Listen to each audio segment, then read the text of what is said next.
Praise the Lord. यीशु के भव्य नाम में मैं पास्टर प्रेज आज फिर से आपका स्वागत करती हूँ इस अद्भुत समय में जिसे हम कहते हैं आओ बढ़ें, जहाँ हम परमेश्वर के वचन में, उसकी योजना में, उसकी ज्योति में आगे बढ़ाए जाते हैं हमारे पास्टर ज़ाइन के द्वारा। हर बार की तरह आज भी पास्टर के पास आपको परमेश्वर के वचन से सिखाने के लिए कुछ महत्वपूर्ण नीतियाँ हैं। इसलिए मैं आपसे आग्रह करना चाहूँगी कि आप अपना पूरा ध्यान स्क्रीन की तरफ रखें, और अगर आप हमसे जुड़ना चाहते हैं तो आप हमें हमारे व्हाट्सएप नंबर पे कांटेक्ट कर सकते हैं। अगर आप हमारे साथ पार्टनरशिप करना चाहते हैं, हमारे फेलोशिप्स का हिस्सा बनना चाहते हैं, तो आप हमें व्हाट्सएप पे कांटेक्ट ज़रूर करें। और अगर आपके पास कोई प्रार्थना का रिक्वेस्ट है तो आप इस प्रोग्राम के बाद हमें कॉल कर सकते हैं इसी नंबर पर, या फिर हमें व्हाट्सएप कर सकते हैं पूरे वीक इसी नंबर पर। Praise the Lord, hallelujah. Pastor Zion. Transforming lives through the Word of God. Worth listening. जय मसीह की। यीशु के सुंदर नाम में मैं आप सबको इस बहुत खास समय आओ बढ़े में स्वागत करता हूँ। धन्यवाद परमेश्वर यीशु के नाम में इस समय के लिए, तेरी मौजूदगी के लिए, इन सारे भाइयों और बहनों के लिए जो मेरी आवाज़ को इस वक्त सुन पा रहे हैं, जो मुझे देख पा रहे हैं। मैं प्रार्थना करता हूँ कि तू इन सब को बढ़ाए, इनका हृदय खुला हो तेरे वचन को विश्वास और आनंद के द्वारा ग्रहण करने के लिए। हम तेरी महिमा करते हैं, तुझे धन्यवाद देते हैं पिता, क्योंकि तेरे पास हम सब के लिए सुंदर और उत्तम प्लान्स हैं। और ये समय तेरे आत्मा के हवाले करते हैं ताकि तेरी आत्मा हम सबको बढ़ाए, यीशु के नाम में। आमेन, आमेन। Praise God, praise God, praise God. Wow, praise the Lord. You know, last 2 episodes में हमने बहुत इम्पॉर्टेंट चीज़ें सीखी हैं, एंड हमने देखा कि किस तरीके से बहुत इम्पॉर्टेंट है कि हम सही चीज़ों के लिए डिमांड करें, प्रार्थना में हम सही चीज़ें मांगे और उसको किस तरीके से ग्रहण करें।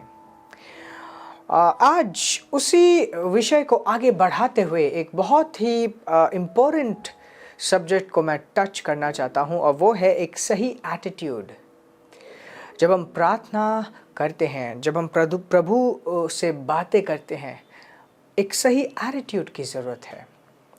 बहुत से लोग परमेश्वर के सामने रोते हैं, बहुत से लोग परमेश्वर के सामने गिड़गिड़ाते हैं। कोई विश्वास के साथ जाता है, जो कोई गुस्सा होके जाता है, कोई कंप्लेन के साथ जाता है।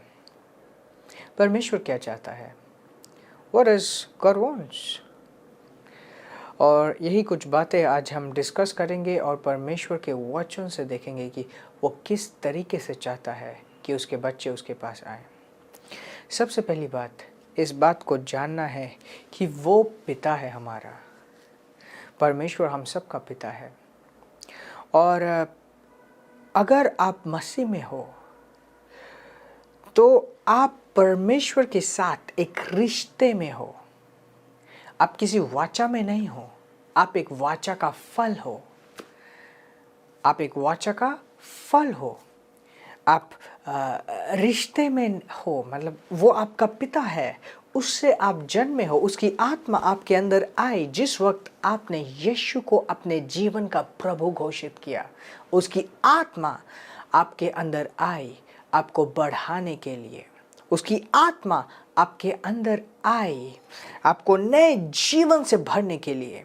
उसकी आत्मा के द्वारा आपने उद्धार पाया, आप परमेश्वर की संतान बने, और अब आप उसकी संतान हो। परमेश्वर के पास आपके प्रति एक पिता की भावना है, एक पिता का हृदय है आपके प्रति। परंतु इसके साथ साथ वो परमेश्वर है, वो प्रभु है, वो राजाओं का राजा है।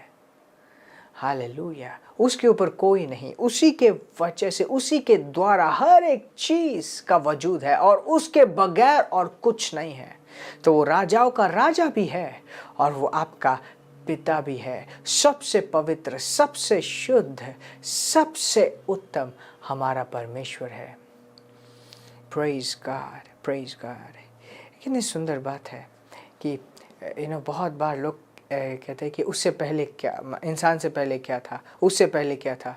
हम देखते कि ओ परमेश्वर ने स्वर्ग और पृथ्वी की रचना की, उससे पहले क्या हुआ। और इसी बात को कहते कहते लोग पूछ बैठते हैं कि परमेश्वर को किसने बनाया परमेश्वर ने तो सब कुछ बनाया, पर परमेश्वर को किसने बनाया। और कितनी सुंदर बात है, वो परमेश्वर जो हमारा पिता है उसको कोई बनाने वाला नहीं है, वो अपने आप में है। बाइबल दिखाती है कि वो अपने आप में जीवन रखता है। Praise God. उसका ना कोई अंत है ना कोई शुरुआत है, उसी ने शुरुआत को लेकर आया, उसी ने रचना का जो क्रिएशन का जो फिनोमिना है उसी ने बनाया। वो समय में नहीं जीता वो अनंतता में जीता है और वो आज हमारा पिता है। तो जब हम एक ऐसे व्यक्ति से बात करते हैं, हम ऐसे शख्स से बात करते हैं जिसका सब कुछ है, हमारा क्या एटीट्यूड होना चाहिए। और इस वक्त मैं एक बहुत इम्पोर्टेंट पॉइंट आपके सामने रखना चाहता हूँ। वो ये है कि परमेश्वर विश्वास को जवाब देता है। परमेश्वर विश्वास को जवाब देता है, और सिर्फ इतना ही नहीं, आंसुओं से ज़्यादा वो विश्वास का जवाब देता है। आंसुओं से ज़्यादा परमेश्वर विश्वास का जवाब देता है। पुराने नियम में हम ये देखते हैं कि बहुत से लोग रोते रोते परमेश्वर के पास गए, उन्होंने बहुत रोया, गिड़गिड़ाया, बहुत कुछ किया, और फिर परमेश्वर का अनुग्रह भी उनके ऊपर आया। हालांकि वो एक अनुग्रह था। नए नियम में ऐसा बहुत कम देखोगे। इनफैक्ट यीशु ने कहा है कि अगर तुम मांगो तो तुम विश्वास करो कि ये तुम्हें मिल गया है। उसने ये भी कहा कि अब तक तूने मेरे नाम से कुछ नहीं मांगा, मांग और तुझे दे दिया जाएगा। वाह, प्रेज गॉड। बट सिर्फ ये देखकर कि हाँ लोगों ने रोते हुए मांगा, क्या हमें भी रोना चाहिए? प्रैक्टिकली अगर हम अपने जीवन में देखें, आसपास देखें, तो हम देखते हैं कि बहुत से ऐसे लोग हैं जो कई वर्षों से रो रहे हैं और रोते हुए उनको ज़्यादा कुछ नहीं मिला, रोते हुए उन्होंने ज़्यादा कुछ हासिल नहीं किया। परमेश्वर विश्वास का जवाब देता है, उसके लिए विश्वास इंपॉर्टेंट है, आपका रोना नहीं। क्योंकि उसने इंसान की दशा, इंसान को रोने से पहले ही देख लिया था। आप पृथ्वी में आने से पहले यीशु पृथ्वी में आ गया था, और वे लोग जो यीशु के आने से पहले आए थे उनको भी बता दिया गया था कि मज़ाया आने वाला है। तो वे लोग इस विश्वास में मरे थे कि एक मज़ाया आएगा। Praise God. और अगर वचन को देखें, वो कहते, बाइबल की दिखाती है कि परमेश्वर ने फाउंडेशन से ही, फाउंडेशन का मतलब समझते हैं, इस पृथ्वी के शुरुआत से ही अनंत जीवन का प्रॉमिस किया था कि मैं ये उद्धार लेके आऊँगा। सो परमेश्वर हमारे आंसुओं का जवाब मसीह यीशु में ऑलरेडी दे चुका है, ऑलरेडी दे चुका है। अगर एक व्यक्ति रोते रोते रोते रोते प्रार्थना करते हुए उसे जवाब मिल जाता है, इसका मतलब ये नहीं है कि उसने सही सिद्धांतों का इस्तेमाल किया। इसका मतलब सिर्फ यह है कि परमेश्वर उससे प्रेम करता है। परंतु हर एक समय गलत सिद्धांतों के ऊपर चलते हुए हमें आत्मिक जवाब नहीं मिलते। एक कारण है जिसके वजह से उसने अपना वचन दिया, एक कारण है जिसके वजह से उसने अपने जनों को, चाहे पास्टर हो, टीचर्स हो, इवेंजलिस्ट हो, इनको भेजा। एक कारण है जिसके वजह से परमेश्वर ने चर्च बनाया जिसमें आप बढ़ाए जाओ, सही ज्ञान में आपको बढ़ाया जा सके।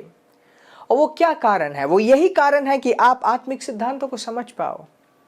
और अपने आत्मिक जीवन में, ये जीवन जो आत्मिक ही है, इस जीवन में आत्मिक सिद्धांतों को सही तरीके से अपने जीवन में प्रयोग कर पाओ और एक परमेश्वर के परिपक्व पुत्र के रूप में इस पृथ्वी में जी पाओ। Praise God. इब्रानियों की पुस्तक 4 अध्याय और 16 आयत। बहुत बार मैं ये आप सबके सामने रख चुका हूं, बट दोबारा आपके सामने रखूंगा। Praise God. क्या कहता है ये? कहते, let us therefore come boldly unto the throne of grace that we may obtain mercy and find grace to help in time of need। तो आओ हम हियाब के साथ, क्या उसने कहा कि रोते हुए? नो, कहते कि कम बोल्डली। बोल्डनेस कहाँ आता है? जहां पे विश्वास होता है। रोना कहाँ होता है? जहां पे डर होता है। Praise God, praise God. एक रोना होता है कि हम प्रेम से रो रहे हैं, आनंद के साथ आंसू निकल रहे हैं। वो रो नहीं होते, आंख से सिर्फ आंसू निकलना होता है, बट उसे रोना नहीं होता। आंखों से आंसू निकलना और प्रेम की भावना रखना, आनंद की भावना रखना, वो अलग बात है। ठीक कहते कि आओ हम हिम्मत के साथ, हियाब के साथ अनुग्रह के सिंहासन में आए और अपने लिए समाधान को बटोर ले, अनुग्रह को ले ले। Praise God. क्या उसने कहा कि आओ हम रोते हुए, गिड़गिड़ाते हुए। इमेजिन करो, आपके बच्चे हर रोज आपके सामने गिड़गिड़ा रहे हैं, पिता या तो मम्मी या तो पापा, प्लीज़ हमें ब्रेकफास्ट खिला दो, हमें ब्रेकफास्ट खिला दो, हमें हमारे लिए आप थोड़ा सा मदद कर दो, और वो गिड़गिड़ा रहे। आप कहोगे शट अप, ऐसे गिड़गिड़ा क्यों रहे हो?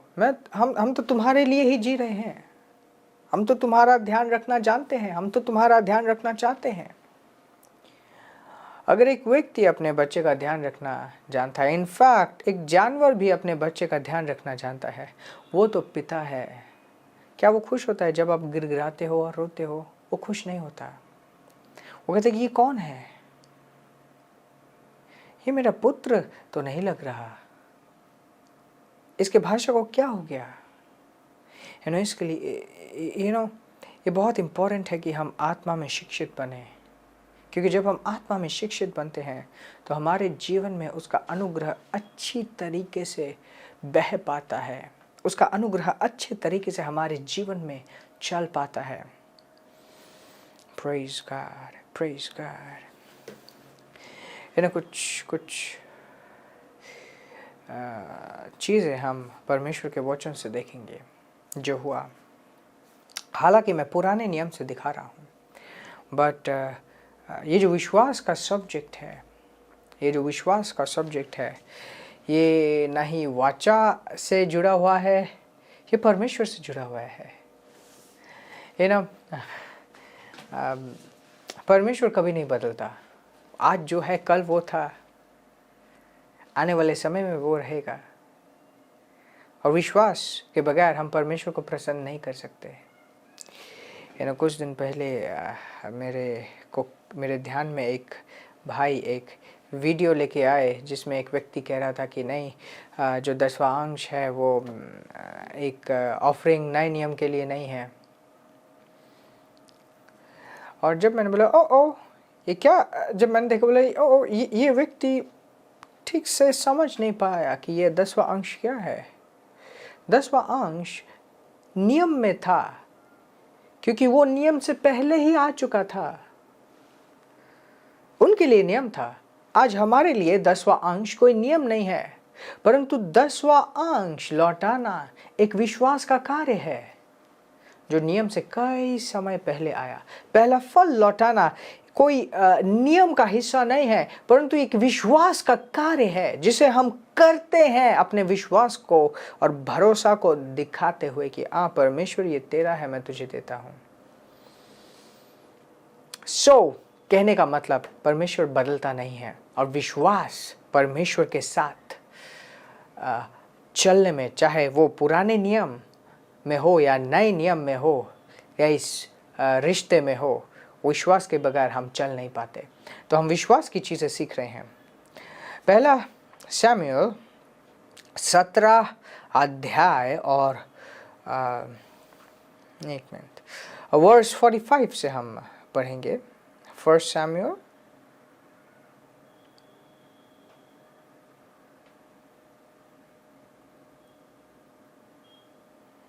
chapter 17 verse 45। ध्यान दीजिए, ये दाऊद के समय की बात है जब वो गोलायत से भिड़ा था। गोलायत से भिड़ने से पहले दाऊद के क्या शब्द थे। इनफैक्ट दाऊद के पास समय भी नहीं था उस समय परमेश्वर के सामने प्रार्थना करने के लिए। क्या वो परमेश्वर को इग्नोर कर रहा था? नहीं, वो विश्वास में चल रहा था, और विश्वास में चलते हुए उसने बहुत सारी चीज़ें बोली, और उसने ये कहा, Then said David to the Philistine, Thou comest to me with a sword and with a spear and with a shield, but I come to thee in the name of the Lord of hosts and of God of armies of Israel, whom thou hast defied. कहते कि तुम मेरे पास ये शारीरिक बल से आ रहे हो, मैं प्रभु के नाम से तुम्हारे विरुद्ध आ रहे हो। उस प्रभु के नाम से आ रहा हो जिसकी प्रजा को, जिसको तूने ललकारा है। What an attitude! कैसा उसका एटीट्यूड था।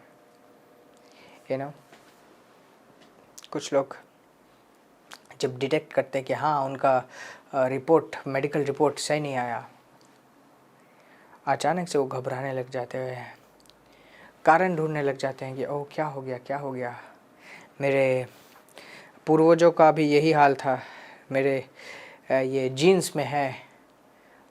घबराने लगता है, ओह माय गॉड, अब क्या होगा, मुझे बहुत ध्यान देना पड़ेगा, बहुत सारी चीज़ें करनी पड़ेगी।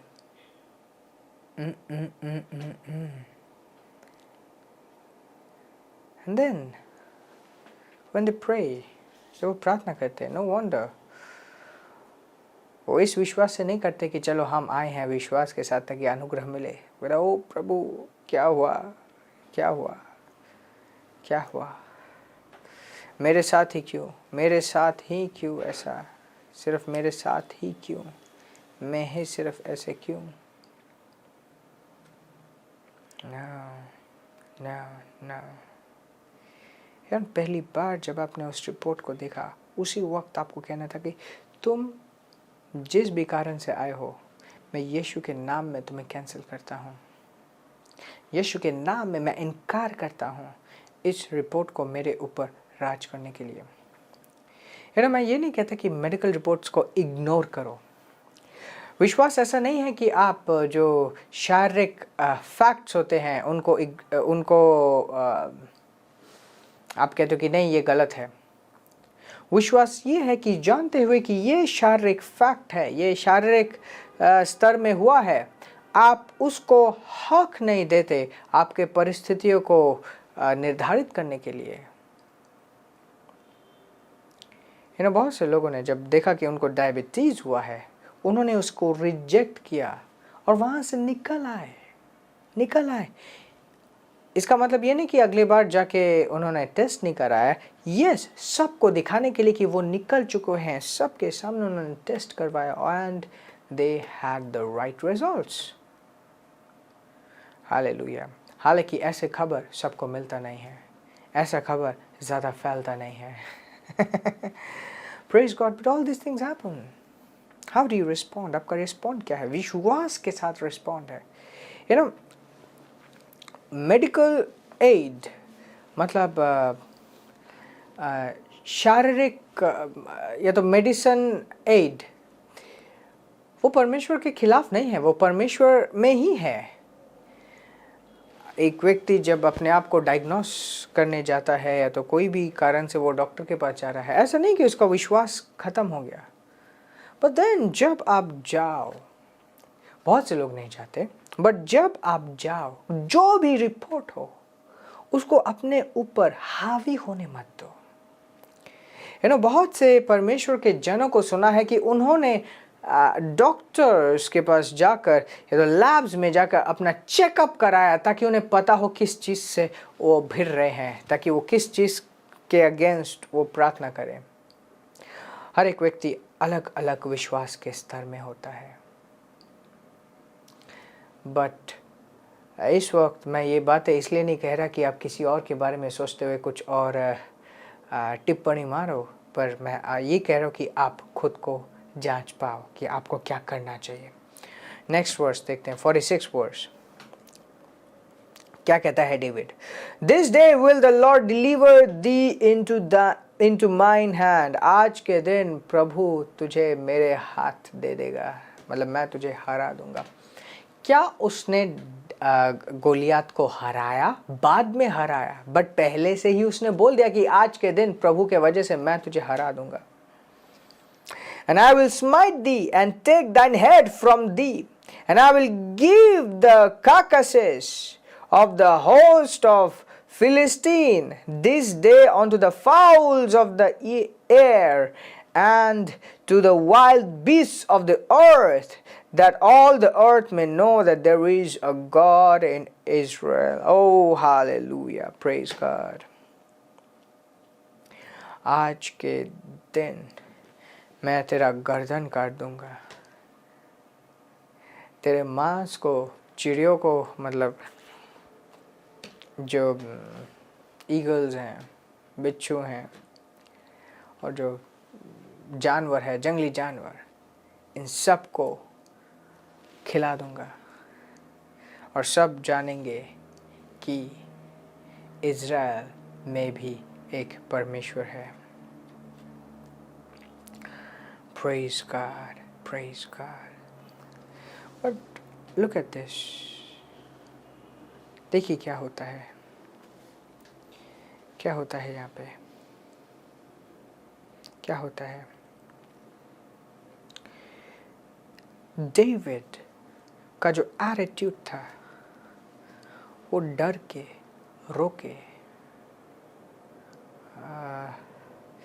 गिड़गिड़ाते हुए नहीं था, विश्वास से वो बोल रहा था। विश्वास एक ऐसी चीज़ है जिसको हम प्रैक्टिस कर सकते हैं। आप तब तक नहीं हारे हो जब तक आपने अपनी हार नहीं मानी। आप तब तक नहीं हारे हो जब तक आपने अपनी हार नहीं मानी। ध्यान से सुनिए, आप तब तक नहीं हारे हो जब तक आपने अपनी हार नहीं मानी। फर्क नहीं पड़ता कि शारीरिक स्तर में क्या हो गया, आप तब तक नहीं हारे हो जब तक आपने अपनी हार नहीं मानी। परमेश्वर कहता है कि अपने विश्वास के एटीट्यूड को बनाए रखना है। अब और एक बहुत दिलचस्प प्रोफेट के बारे में देखेंगे, जोना की पुस्तक से। अब ये एक ऐसा पोर्शन है, ये जोना का प्रार्थना था उस वक्त जब वो महामाछ के पेट के अंदर था। जोना 2:7 से देखते हैं, ये उसको प्रार्थना कर रहा है। When my soul fainted within me, I remembered the Lord, and my prayer came unto thee into thy holy temple. अब देखिए, ये व्यक्ति प्रार्थना कर रहा है, परंतु विश्वास से प्रार्थना कर रहा है। विश्वास से प्रार्थना करने का मतलब क्या है? वो इस तरीके से प्रार्थना कर रहा है जैसे कि मानो उसे जवाब भी मिल गया हो, ऑलरेडी उसे जवाब मिल चुका हो। इस तरीके से वो प्रार्थना कर रहा है। वो कहता है कि जब मेरे हृदय ने, मतलब ये वो समय है, पहले वो भागा था परंतु उसके बाद वो दोबारा अपने होश में आया। कहते कि जब मैं जाना, तब मैं, जब मैं जागा, मैंने तुझे याद किया और मेरी प्रार्थना तेरे पास आई। Verse 8, they that observe lying vanities forsake their own mercy. Lying मतलब झूठी, vanities मतलब दिखावा। बहुत से अनुवाद में ये जो lying vanity है, इसका सीधा सीधा अनुवाद किया गया है मूर्तियों से, बट ये मूर्ति के बारे में नहीं है, ये है झूठे दिखावे, झूठे दिखावे। वो कहते हैं कि but they that observe lying vanity forsake their own mercy, जो झूठे दिखावों को ध्यान देते हैं वो अपना ही अनुग्रह खो देते हैं, वो अपना ही अनुग्रह खो देते हैं। झूठे दिखावे का क्या मतलब है? इस वक्त वो महामाच के पेट के अंदर है और वो कह रहे कि ये जो परिस्थिति में मैं हूं, ये परिस्थिति एक झूठा दिखावा है, एक झूठा दिखावा। झूठा दिखावा मतलब क्या? झूठ का अर्थ क्या होता है? झूठ का अर्थ है जिसमें सच्चाई नहीं है, मतलब जिसमें नींव नहीं है, जो परमेश्वर से नहीं आया, वही झूठ है। मैं इस झूठे दिखावों को देखने से इनकार करता हूं। मतलब वो इस बात को देखने से इनकार कर रहा था कि वो फंसा हुआ है। वो खुद को कहते कि मैं तो फंसा नहीं हुआ, तूने तो मेरे को आजाद कर दिया। हालांकि प्रार्थना करते वक्त वो पेट के अंदर था, वो मछली के पेट के अंदर था, खुद नहीं निकल पा रहा था। वो ध्यान दीजिए, वो खुद नहीं निकल पा रहा था। और पेट के अंदर कोई पहुंच जाता है तो वो डाइजेस्ट होना शुरू होता है उसका। और उसी वक्त वो कहने लगा कि जो इन झूठे चीज़ों के ऊपर विश्वास करते हैं वो अपना अनुग्रह खो देते हैं। मतलब वो विश्वास के सिद्धांत को जानता था कि हाँ, मेरे लिए जो अनुग्रह आएगा, मेरा जो समाधान आएगा, उसे मुझे पकड़ना है। और उस समाधान को पकड़ने के लिए ये बहुत ज़्यादा आवश्यक है कि मैं इस परिस्थिति के द्वारा दबने से इनकार करूं। मेरा एटीट्यूड इस वक्त ना दबे। Verse 9, but I will sacrifice unto thee the voice of thanksgiving. परंतु मैं तुझे धन्यवाद की भेंट चढ़ाता हूँ। I will pray that I have vowed, salvation is of the Lord. Oh wow, I will pay that I have vowed. मैं वो दूंगा जो मैंने, जिसका प्रॉमिस किया है। प्रभु से ही उद्धार आता है, प्रभु से ही उद्धार आता है। Verse 10 में देखते क्या होता है। And the Lord spake unto the fish, and it vomited out Jonah onto the dry land. और परमेश्वर ने उस मछली को वचन दिया और उस मछली ने जोना को सूखे जमीन में उगल दिया। Pastor Zion. Transforming lives through the Word of God. Worth listening. Is anything possible but Jesus is except so somebody. This program is brought to you by Ambassadors of Zion Church. Making the world a better place.